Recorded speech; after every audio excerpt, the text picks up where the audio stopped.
Welcome. I'm Associate Professor Daniel Price. I'm here at Monash University in Melbourne, Australia. I'm talking to you about computational astrophysics.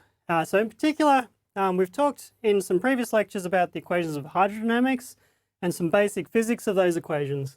Now I want you to take a little bit of a step beyond basic hydrodynamics into some of the more interesting physics that we use to simulate fluids in astrophysics. Now, one of the things in space is a lot of gas is ionized. So one of the first things you like to consider is what happens to the fact that charges move around in the fluid, and the fluid itself is basically ions and electrons, and maybe neutrals as well. And how do we deal with this, these extra forces and extra physics that arise from having moving charges? So the physics of that is pretty well understood.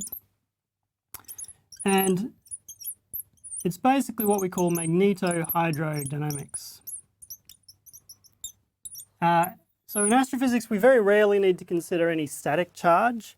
So the charge is not sitting there, kind of in some kind of static Coulomb repulsion. But we've got basically charges that are moving around, generating magnetic fields. And the magnetic fields have a kind of bulk effect on the gas flow if the gas can feel a magnetic field. And so anything to do with charged fluids, obviously we're thinking about Maxwell's equations. So hopefully you remember these from your undergraduate physics lectures. We're going to start with Maxwell's equations.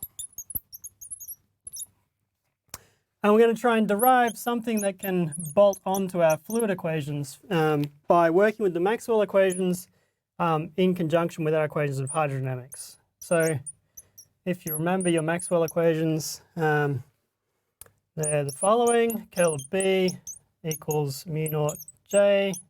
J is the magnetic current. B is the magnetic field. E is the electric field. Plus a 1 on C squared dE dt. And then we've got the two kind of elliptic equations. So we've got div of E is the charge density. I'm going to call this rho charge.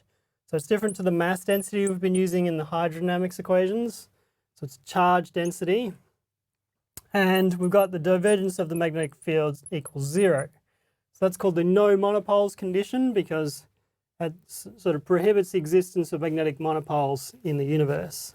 So there's the no monopoles. We're going to come back to this because it's tricky when you're doing numerics to enforce this kind of condition. And our charge density, rho c, is simply the sum of, so it's the charge on an electron times the number density of electrons minus the charge on each ion. So that would be 1 if you've got single positively charged ion, and the ion number density is the charge density. And just what I said before, so E is the electric field, and B is the magnetic field.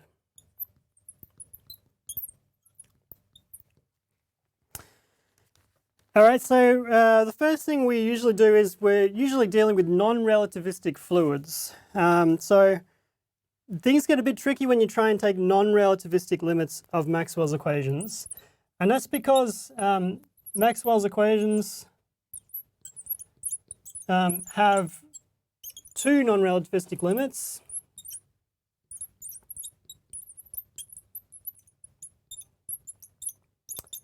And when we say non-relativistic limits, we usually mean obviously that, so there's what you call magnetically dominated, we usually mean is V, so there's V much, much less than C. But obviously we've got some terms here which can obviously be neglected in some relativistic limit, but we also have to decide whether the electric or magnetic field is dominant. So we can have magnetically dominated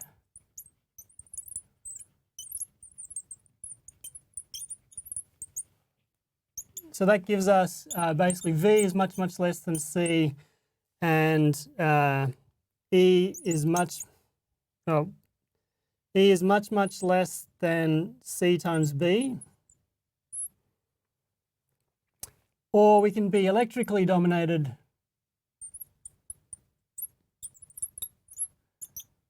And that means that V is much, much less than C still, but E is much, much greater than CB. Okay, so we want to be in the magnetically dominated limit, which is the appropriate one for most of astrophysics. So let me just continue over here. So in the magnetically dominated limit,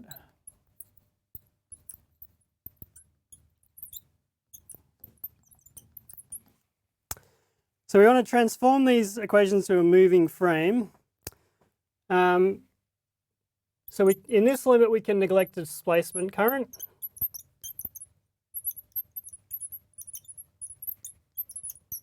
So this is the displacement current, if you remember from your undergraduate physics. And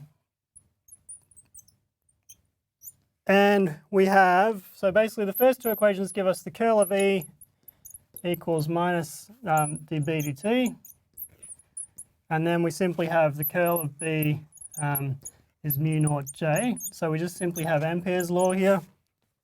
So this is Amperes Law. Amperes Law. So rather than the dE dt, so we don't need to consider the time dependence of the electric field. And then we can transform in this limit. So this is the non-relativistic limit of your Lorentz transformations. But again, you have to consider which non-relativistic limit you're in. So we can transform into a co-moving frame using, so basically it goes that E in the co-moving frame is simply equal to E plus V cross B. And if we're in the magnetically dominated limit, then B simply transforms like B co-moving is simply the B not co-moving. And so in this moving frame, we can relate the electric field to the current via what you call a generalized Ohm's law.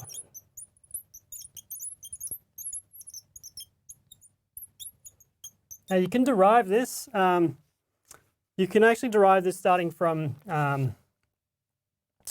multiple fluids which you then add together. But we're simply going to assume this for the purposes of this course. But it's simply that you can relate the current to the conductivity times the electric field. So sigma here is the electrical conductivity.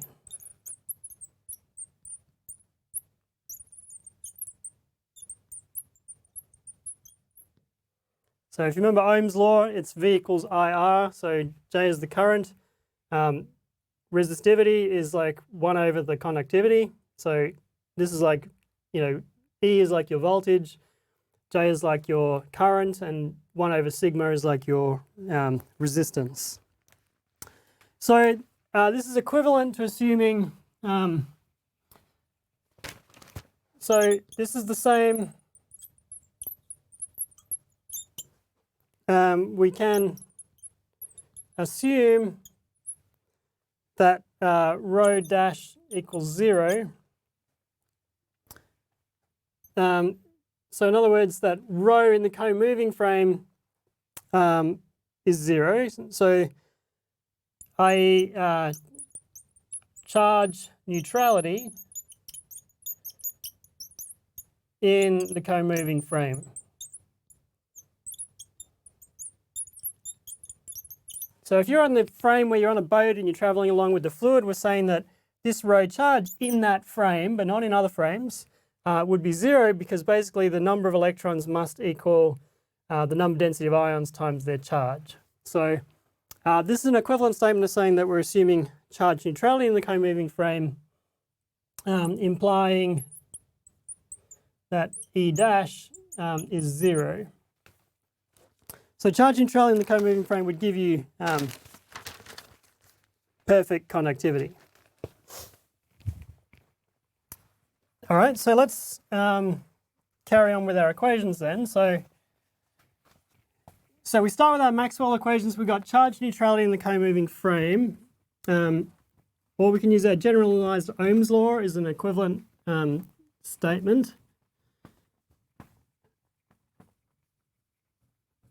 And then say that our conductivity is infinite. So why are these the same thing? Because E dash naught, so charge neutrality, so that would imply that E dash is J dash on sigma, which equals 0 if sigma goes to infinity.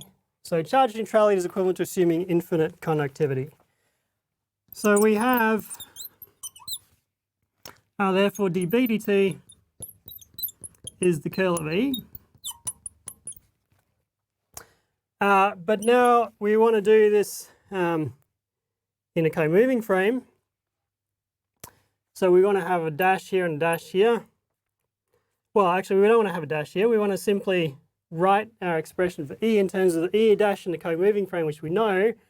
So E is simply E dash minus V cross B. So this is a curl of E dash minus, sorry, I should have a minus sign here. Yes.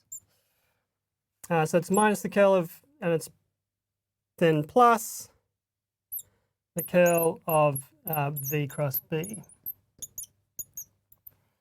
Okay, so this is giving us, so a dB dt equals, well, the curl of V cross B. And then we can replace our E dash for using our generalized Ohm's law. So this would give us the curl of J dash on sigma.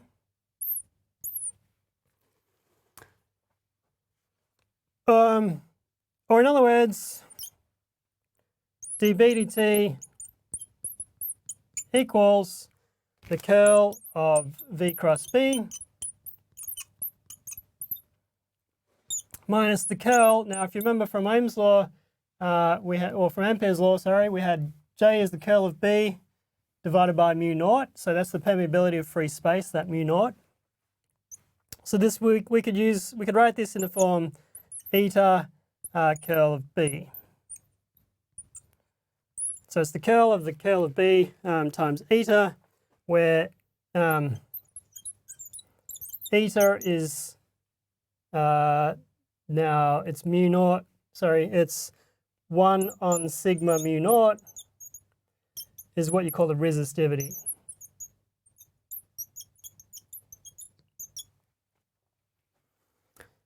Okay, so then for a perfect conductor,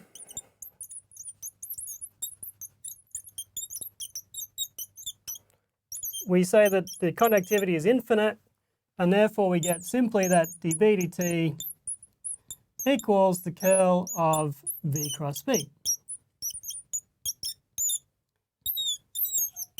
So assuming perfect conductivity is known as ideal magnetohydrodynamics. So we call it, so this is MHD for short. So this is what you call ideal MHD. So we now have what we effectively a field equation. So we've reduced Maxwell's equations to a single equation that tells us how the magnetic field changes based on the velocity and the magnetic field.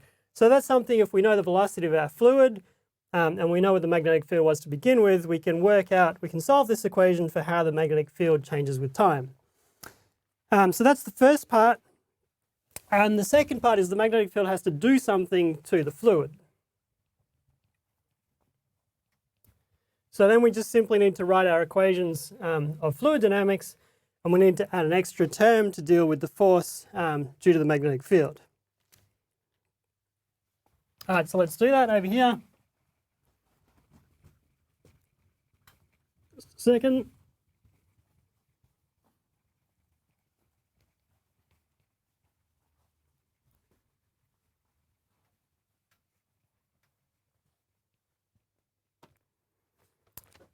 So the fluid equations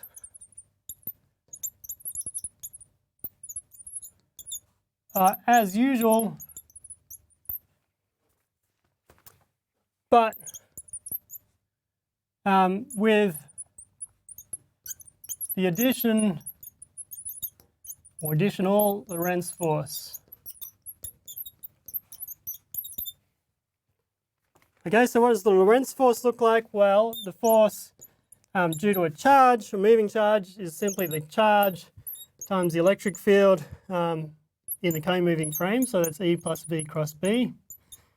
Oh, sorry. Yeah, effectively. So that's well, so that's the force. So the force per unit volume. So the charge per unit volume is the charge density. This gives us an E, and then we've got a charge density times V across B. Now the charge density times V, this is just the current, so this is J. So this simply gives us, and remember that our charge density in the co-moving frame is 0. So we simply have the force is simply J cross B per unit volume. So J is equivalent to rho C times the velocity. So then, so we simply have for our set of fluid equations the same as before. So we have mass conservation does not change. So and this is the mass density now, not the charge density. So I'm not using the subscript C here. Minus density div V. Our momentum equation is the same as before. Remember, this is the co-moving Lagrangian derivative. So the ddt, if you recall, is the partial ddt plus v dot grad. So this is our usual pressure gradient term, but now we have this extra force. Now that was per unit volume, so here we need it per unit mass. So we simply divide by density to get a force per unit mass, which is an acceleration. So this is our acceleration equation. We have our du dt equals minus p on rho div v. And now we can simply add this equation, but I'm going to just expand this, this equation out a little bit. So we can use the vector identity, which you could prove with tensors if you were feeling ambitious. So the curl of v cross b now is going to give us 4 terms. So that gives us a b dot grad v minus v dot grad b. So the way to remember this is to simply think that the curl must be anti-symmetric if I turn these two things around. So it must be the same term, just with the vectors switched and with a minus sign. So it's a plus v div b, which is 0, minus b div v. So what ends up, so this thing can come on the left-hand side to give us a v dot grad b, plus that gives us a big ddt. I'm left with 2 terms that are non-zero on the right-hand side. So I can write my remaining equation as a big dB dt equals a b dot grad v minus b divergence of velocity. Okay, so these are my equations of at least ideal magnetohydrodynamics. And you can see they look like my usual set of fluid equations. And all that I've done is I've added an extra term for the magnetic force here, and I've got an extra equation telling me how the magnetic field evolves. So the rest of it is the same as hydrodynamics. So magnetohydrodynamics in the end, so we've come at it from Maxwell's equations and we've got a bit of background. But in the end, all we're doing is adding a Lorentz force to the acceleration equation.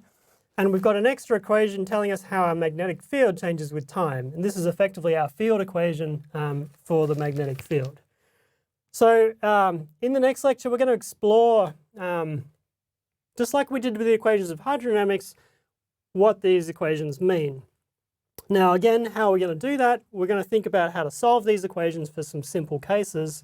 For example, what about taking a perturbation analysis? What do waves look like with this set of equations? So how does this addition of an extra term and an extra equation, how does that change the physics of our equations? And the answer may surprise you. It may look like a little bit of a difference, but we get some quite significant differences in the behavior of the fluid when we take into account these extra effects.